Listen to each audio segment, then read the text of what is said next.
Hello दोस्तों। तो कैसे हैं आप लोग। दोस्तों ये बात है एक गांव की, जहां पे एक राजा रहता था। उस राजे को अपने गांव वालों के लिए एक अच्छा सा मूर्ति बनवाना था। और वो जब वो पता लगवाता है कि आमने सामने वाला गांव में कौन सबसे बड़ा मूर्तिकार है, तो उन्हें मालूम चलता है कि हाँ, सामने वाला गांव में एक बहुत ही बड़ा मूर्तिकार है। तो वो राजा उस मूर्तिकार के पास जाता है और वो राजा उस मूर्तिकार से मिलने जाते हैं उनके घर में। और वो राजा बोलते हैं कि उन्हें कि आप मेरे हमारे देश के लिए, हमारे गांव के लिए आप एक मूर्ति बनवा दो। फिर वो जो मूर्तिकार होता है वो बोलता है ठीक है, मैं बनवा दूंगा। और दोस्तों वो कुछ टाइम के बाद मूर्तिकार जो होता है वो नदी के किनारे जाता है ढूंढने के लिए कि उन्हें कोई बड़ा सा पत्थर मिल जाए जिससे वो एक अच्छा सा मूर्ति बनवा सकें। तो वो मूर्तिकार बहुत जगह ढूंढता है, फिर उसे दो बड़े बड़े पत्थर दिखाई देते हैं। तो वो क्या करता है, वो दोनों ही जो दो बड़े बड़े पत्थर होते हैं वो अपने साथ वो लेके आ जाता है अपने घर में। और वो सोचता है कि हाँ, मैं इन दोनों ही पत्थर से अच्छा वाला मूर्ति बनवाऊंगा।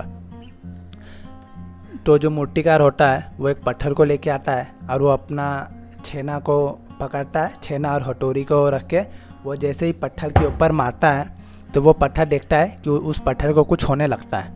तो फिर मूर्तिकार दोबारा अपनी छेने हथौड़ी से जब वो पत्थर को मारता है तो फिर पत्थर से एक आवाज़ आता है कि ना, मुझे मत मारो, मुझे मत मारो, मुझे दर्द हो रहा है। फिर मूर्तिकार बोलता है कि देखो, मैं तुम्हें एक बहुत ही सुंदर मूर्ति बनवाने जा रहा हूँ। उसके बाद कुछ समय के बाद, अभी तो हाँ जरूर तुम्हें दर्द होगा, लेकिन कुछ टाइम के बाद तुम्हारी सारे लोग तुम्हारी पूजा करेंगे, तुम्हें एक भगवान का रूप मानेंगे। तो फिर ये कहने के बाद जो पत्थर होता है वो बोलता है कि ठीक है, आप चलाओ मेरे ऊपर हथौड़ा।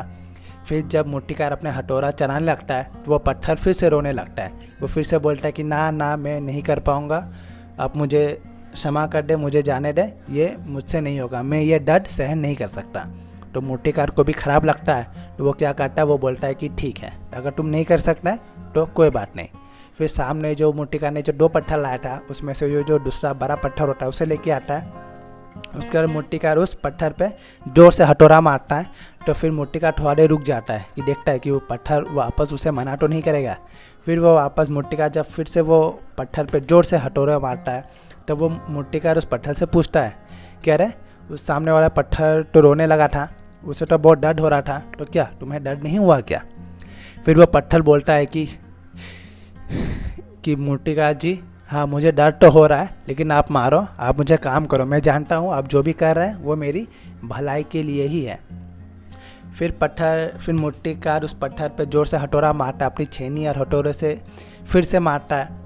और उस पत्थर को लेकिन दर्द होता है, लेकिन वो पत्थर बोलता है कि मूर्तिकार जी आप चालू रखें, मुझे मालूम है आप जो करेंगे उससे हमारा भलाई होगा। फिर 6 महीने की परिश्रम के बाद, 6 महीने की बहुत मेहनत के बाद, 6 महीना तक दर्द सहने के बाद जब वो पत्थर पूरा तरह से मूर्ति बन जाता है, फिर कुछ दिनों के बाद जब मूर्ति का राजा को बुलाता है तो राजा आकर वापस देखता है तो वो देखता है कि हाँ, ये मूर्ति तो बहुत सुंदर मूर्ति बना है, गणेश जी का बहुत सुंदर मूर्ति बना है। और इसे देख के वो जो राजा होता है वो पूरा खुश हो जाता है। खुश होने के बाद मूर्तिकार का वो बहुत तारीफ़ भी करता है और साथ ही साथ वो उसे कुछ इनाम भी देता है। और राजा उसी समय वो मूर्ति को ले जा रहा होता है। मूर्ति को लेके जाने का समय वो सामने देखता है कि वो जो पहले पुराना वाला पत्थर था जो रोने लगा था, तो राजा बोलता है कि ये वाला जो पत्थर है वो भी मुझे दे दो। फिर मूर्तिकार पूछता है कि राजा जी, आपको ये पत्थर क्यों चाहिए। तो राजा बोलता है कि ना, मुझे काम लगेगा, तुम ये मूर्ति के साथ साथ ये पत्थर भी दे दो। तो राजा अपने वाहन में वो मूर्ति और उस पत्थर वो दोनों को ले जाता है। ले जाने के बाद वो जो गणेश जी का मूर्ति रहता है उसे अपना बनवाया हुआ मंदिर में रख देता है, मंदिर में प्रवेश करवा देता है। और साथ ही और उसके वो जो पहले वाला जो पत्थर था जो रोने लगा था उसको उसके बगल में ही रख देता है।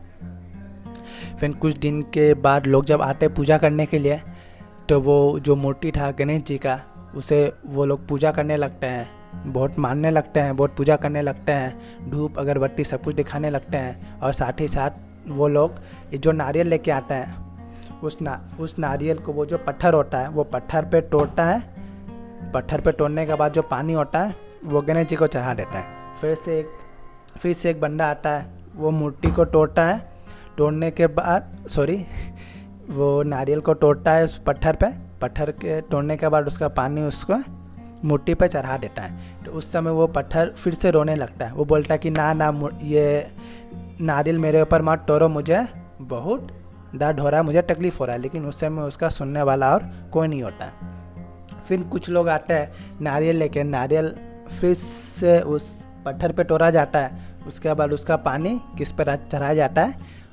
भगवान की मूर्ति पे चढ़ाया जाता है। फिर वैसा ही वो लगातार चलते ही रहता है और तब उस पत्थर को समझ आता है और उसे बहुत दर्द होता है, वो रोने लगता है। तब उसे समझ में आता है कि हाँ, अगर काश मैं ये मेहनत कुछ समय पहले कर लिया होता तो आज उस मूर्ति के जगह पे, उस भगवान के मूर्ति के जगह पे मैं होता और लोग अभी मेरे पूजा कर रहे होते। और अब क्योंकि मैंने उस टाइम का वो दर्द नहीं सहा, अब मुझे ज़िंदगी भर यहीं पे रहना पड़ेगा और ज़िंदगी भर मुझे वो कष्ट अब यहीं पे सहना पड़ेगा। अब उसे मालूम था कि वो कुछ 6 महीना के लिए वो मेहनत नहीं किया उसने, और अब उसे पूरा ज़िंदगी भर का दुख उसे सहना पड़ेगा। तो दोस्तों, हम देख सकते हैं कि अगर हम 6 महीना साल भर जो हमारा प्रिपरेशन का टाइम होता है, जो हमारा स्टडी का टाइम होता है, अगर वो हम लोग बर्बाद करें, हम सोचे कि ना हमसे नहीं होगा, हम लोग वो टाइम को जाने के लिए दें, तो आने वाला टाइम हम लोग के लिए और ही बहुत कष्ट भरा हो सकता है, जैसे कि उस पत्थर के साथ हुआ था। क्योंकि उस पत्थर ने पहले, वो जब उसके पास टाइम था, मौका था, तब उसने मेहनत करने से या फिर अपने आप को दर्द पहुंचाने नहीं दिया। उसके कारण अब उसका जो सारा पूरा ज़िंदगी है, पूरा लाइफ है, उसी ज़िंदगी भर अब उस जगह पे रह के अब उसे ठोकरें खानी पड़ेगी। और साथ ही साथ जितने भी लोग आएंगे उसके ऊपर नारियल तोड़ेंगे और पानी कहाँ चढ़ाएंगे? उस भगवान के मूर्ति पे। क्योंकि उसके पास भी मौका था कि वो भी मूर्ति जैसा बन सकता था, लोग उसका पूजा करते, लेकिन उसने ये मौका गंवा दिया। दोस्तों हम ये बोल सकते हैं कि हमारा लाइफ भी बिल्कुल सेम वैसा ही होता है। हमारे पास एक टाइम है, अभी स्टूडेंट लाइफ में हमारे पास एक मौका है कि हम ये टाइम को यूटिलाइज़ कर सकते हैं और अपना उस मूर्ति की तरह हम लोग अपने भविष्य को भी एक शेप दे सकते हैं।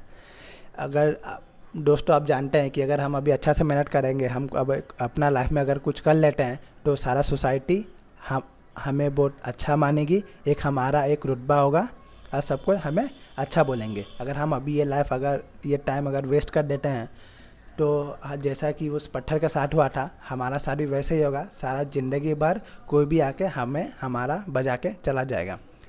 तो दोस्तों, हमें इस कहानी से यही सीखने के लिए मिलता है कि हमें अगर ये बस कुछ टाइम का मेहनत है, अगर हम अभी मेहनत कर लेते हैं तो आगे जाके हमारे लिए बहुत ही अच्छा होगा। जैसा वो मूर्ति का ज़िंदगी अब हसीन हो चुका था कुछ टाइम की मेहनत के बाद, वैसा हमारा लाइफ भी बहुत अच्छा बन जाएगा अगर हम लोग कुछ टाइम तक और मेहनत कर लेते हैं तो दोस्तों, ये कहानी यहीं पे ख़त्म होता है। थैंक यू गाइज इस वीडियो को लास्ट तक देखने के लिए। अगर आप लोग को पसंद आया हो इस वीडियो तो आप लाइक कर सकते हैं। आपसे एक ही रिक्वेस्ट है कि आप इस चैनल को सब्सक्राइब भी कर दें। ये सब्सक्रिप्शन मेरे इस चैनल का बिल्कुल ही फ्री है, तो अगर आप सब्सक्राइब करते हैं तो मुझे इससे हेल्प मिलेगी और मैं ऐसे कंटेंट और ज़्यादा आप लोगों के लिए फ्रिक्वेंटली ला पाऊँगा। Thank you guys, goodbye, जय हिंद।